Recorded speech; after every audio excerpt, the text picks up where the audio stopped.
10h49, on retrouve Sandrine Duval pour son chiffre du jour. Alors, le chiffre du jour. Le chiffre du Yule.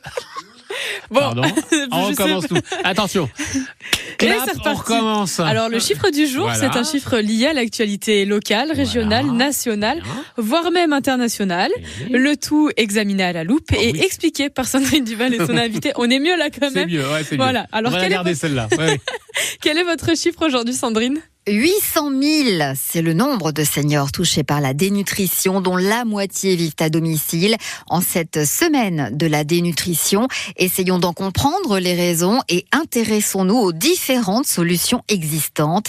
Alain Monteux, président de Tunstall Vitaris France. C'est pas seulement une perte de poids, c'est une fonte musculaire, affaiblissement du système immunitaire, des retards de cicatrisation, c'est un allongement de durée d'hospitalisation.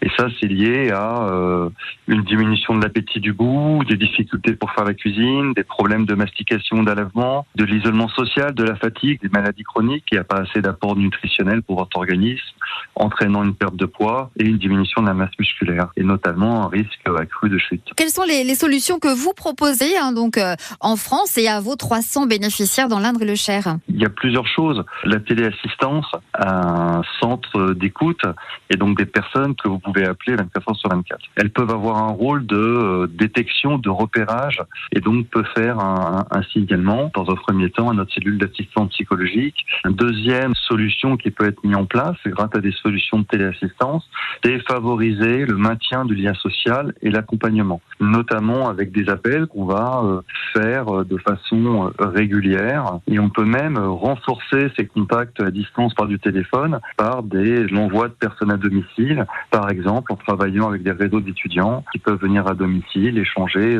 sur un sujet passion, de la musique, des échecs, ou simplement vous aider à faire quelques courses ou aller faire une promenade ensemble. Et troisièmement, la téléassistance, c'est de la sécurité. Si vous êtes en situation de malnutrition, vous avez donc un risque de chute qui est accru. Et la téléassistance peut intervenir rapidement et prévenir les secours, prévenir vos proches et faire en sorte de réduire les conséquences graves d'une chute parce que vous serez resté au sol moins longtemps que quelqu'un qui n'a pas la téléassistance. Donc ça, c'est les trois fonctions principales. Et à ça, on peut ajouter maintenant une fonction préventive. C'est qu'on va pouvoir mettre des capteurs dans la maison, sur un tiroir à couvert, sur un frigidaire, et on va pouvoir détecter si une personne a un rythme de vie normal ou si on veut voir, le tiroir à couvert, il s'ouvre de plus en plus tard, il s'ouvre plus, le frigidaire s'ouvre plus et mettre en place des alertes avant qu'il se passe quelque chose de grave et vous faire rappeler par exemple par une infirmière ou un ergothérapeute pour faire le lien avec vous, voire avec la famille. Et Sibéry, Alain Monteux, merci beaucoup d'avoir été avec nous. Merci à vous.